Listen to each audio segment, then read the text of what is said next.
Dan setelah mualaf ini memang saya benar-benar tidak dianggap sebagai anak. Saya dikeluarkan dari rumah tanpa sepotong baju waktu itu, tanpa sepotong baju. Saya Wabarakatuh. Perkenalkan, nama saya Anissa. Saya pertama kali mualaf itu di Desember 2018. Perjalanan saya menjadi mualaf itu berawal dari keinginan saya melihat lingkungan sekitar saya rata-rata adalah muslim. Jadi saya merasakan Islam itu nyaman bagi saya itu ketika bulan Ramadan, di mana setiap bulan puasa saya melihat teman-teman saya berkumpul dengan keluarganya seperti buka puasa, sholat tarawih, dan lebaran itu kayaknya menyatu dengan keluarganya. Tapi setelah saya bedakan dengan agama saya, dengan hari raya Natal, itu jauh sekali bedanya. Jadi itu yang bikin saya, oh ternyata Islam kekeluargaannya dapet ya, terus bikin saya tenang. Dan yang bikin saya mantap untuk masuk Islam adalah ketika saya mendengar suara takbir pada malam takbiran. Itu yang bikin saya mantap. Di saat saya mendengar suara takbir, itu saya ngerasa adem sekali gitu. Jadi itu yang membuat saya mantap. Dan saya bisa ada di titik baca syahadat di pesantren Anaba ini berawal dari teman saya. Pertama saya diajak untuk kajian, dan di situ posisinya saya belum mualaf sama sekali. Jadi saya diajak kajian dan saya dipinjemin gamis, kerudung, dan di situ saya dikenalkan oleh salah satu ustazah, di mana ustazah itu juga seorang mualaf dan dia adalah mantan pendeta. Jadi di situ saya dikasih pencerahan masuk Islam tuh seperti ini, jadi mualaf tuh seperti ini. Dan di hari itu setelah saya pulang kajian, di situ saya memantapkan diri, oh saya harus mualaf, saya bisa mualaf seperti ustazah ini gitu.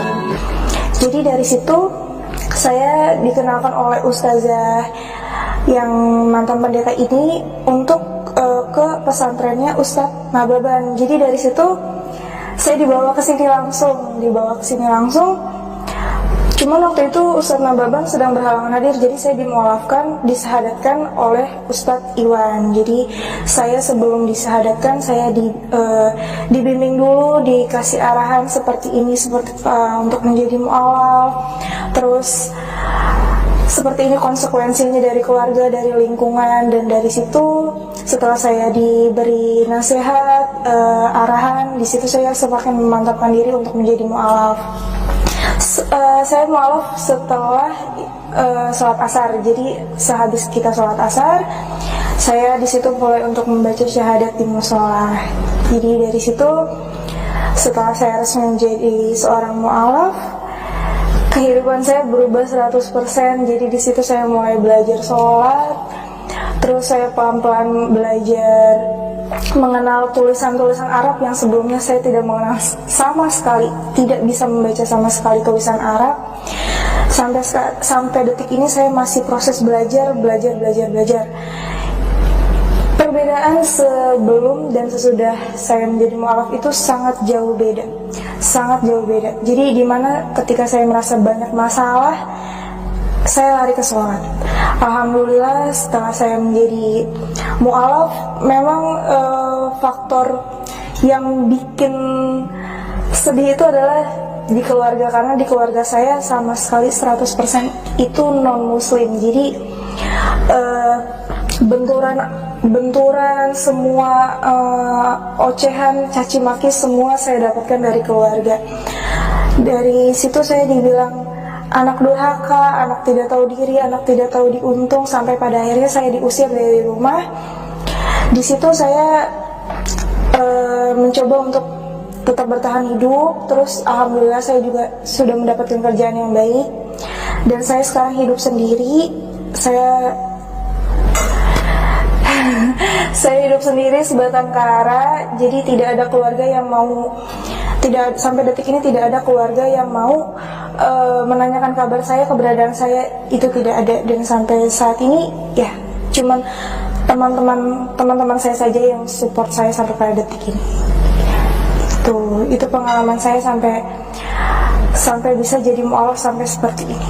Tapi alhamdulillah Allah ngasih saya orang-orang baik, orang-orang yang tulus buat saya, karena saya percaya Allah tuh pasti nunjukin jalan yang terbaik, pasti buka jalan buat orang-orang yang percaya sama Allah gitu.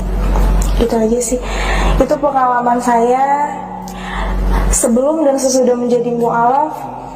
Alhamdulillah Allah ngasih hidayah yang begitu luar biasa, karena awalnya saya ragu, tapi Allah mantapin diri. Berawal dari ikut kajian itu sampai dipertemukan oleh seorang mantan pendeta dan dikasih jalan untuk ada di Anaba ini, itu luar biasa. Kalau sampai pada detik ini sih anak mana ya proses yang tidak rindu sama orang tuanya, karena saya juga anak pertama, anak perempuan pertama di keluarga. Saya 2 bersaudara, yang satu adik saya laki-laki dan saya anak perempuan satu-satunya, dimana sebelum saya mu'alaf itu memang keluarga saya sangat memanjakan saya gitu. Jadi benar-benar perhatiannya sangat lebih ke saya gitu. Jadi dan setelah mu'alaf ini memang saya benar-benar tidak dianggap sebagai anak. Saya dikeluarkan dari rumah tanpa sepotong baju waktu itu. Tanpa sepotong baju, saya diusir dengan caci maki. Saya dibilang anak durhaka, anak tidak tahu diri, yang sudah dikuliahkan mati-matian, anak tidak tahu diuntung. Saya kangen banget, kangen bapak, kangen mama, kangen adik. Kalau seandainya adik, bapak, mama, kalau lihat kakak di sini, kakak cuma bilang, kakak udah dewasa, kakak nentuin jalan hidup kakak sendiri. Kakak sayang banget sama mama, sama bapak, sama dede. Kakak kayak gini tuh bukan jadi orang jahat. Islam itu nggak jahat yang seperti bapak sama mama kira. Islam itu bukan teroris, Pak. Jadi kakak kayak gini, kakak pengen jadi lebih baik.